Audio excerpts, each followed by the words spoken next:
महाभारत के 5 महारथी जिन्हें छल से मारा गया। कुरुक्षेत्र का मैदान जहां करोड़ों योद्धाओं ने धर्म और अधर्म के नाम पर युद्ध में भाग लिया था और अपनी जान गंवा दी थी। इस महायुद्ध को महाभारत के नाम से जाना जाता है।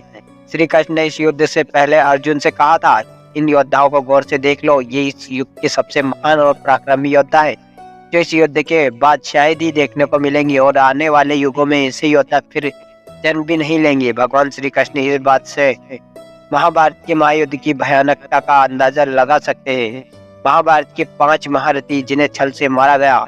इस महायुद्ध को हुए हजारों साल बीत गए, लेकिन कहते हैं कि आज भी कुरुक्षेत्र की जमीन योद्धाओं के लहू से पीकर लाल है। धर्म और अधर्म के बीच इस युद्ध में धर्म की जीत के लिए कई महायोद्धाओं को छल पूर्वक और कईयों को युद्ध के नियम के विरुद्ध जाकर मार डाला गया, क्योंकि युद्ध का एक ही नियम होता है, जीत, और इसके लिए सारे नियम और लोकाचार भुला दिए जाते हैं। महाभारत के 5 महारथी जिन्हें छल से मारा गया।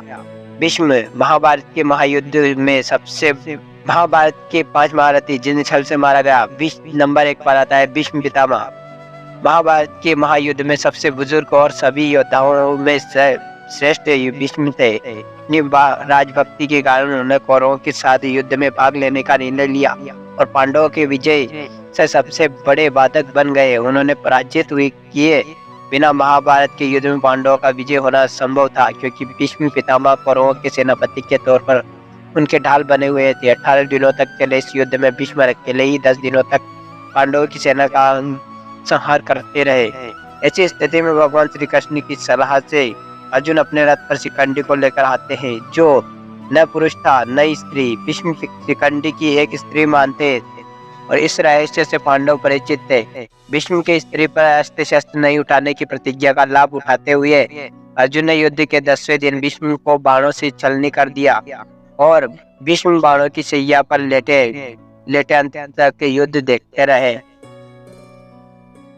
महाभारत के 5 महायोद्धा जिन्हें छल से मारा गया। द्रोणाचार्य। भीष्म के बाद कौरवों के सेनापति द्रोणाचार्य ने कौरव और पांडवों के गुरु थे। भीष्म के समान यह भी पांडव के मार्ग में बड़े बाधक बने हुए थे। इन्हीं की भी युद्ध में पराजित कर पाना किसी के लिए भी असंभव नहीं था। माना जाता है कि द्रोणाचार्य को केवल उनका शौक ही मार सकता था। ऐसे में पांडवों ने द्रोणाचार्य के साथ एक छल किया। भीम ने अश्वत्थामा नाम के हाथी को मरवा दिया और द्रोणाचार्य के पास जाकर कहने लगे कि मैंने अश्वत्थामा का वध कर दिया। अश्वत्थामा द्रोणाचार्य के पुत्र अभी नाम था। द्रोणाचार्य को भीम की बात पर भरोसा नहीं था, इसलिए धर्मराज युधिष्ठिर से पूछा, क्या अश्वत्थामा मारा गया? इस पर युधिष्ठिर ने कहा, अश्वत्थामा हतो नरो व गुज्जरोवा, यानी अश्वत्थामा मारा गया, लेकिन यह नर भी हो सकता है और हाथी भी। जब युधिष्ठिर यह कह रहे थे उस समय भगवान श्री कृष्ण ने शंखनाद कर दिया, जिसे द्रोणाचार्य बात को सुन नहीं पाए और शोकाकुल होकर अपने अस्त्र शस्त्र रख दिए। शोक मुक्त का शायद फायदा उठाकर द्रौपदी के भाई दुष्टद्युम्न ने द्रोणाचार्य का वध कर दिया। नंबर 2 पर आता है जयद्रथ। दुर्योधन की जीजा जयद्रथ के कारण अर्जुन के पुत्र अभिमन्यु का वध कौरवों ने मिलकर किया।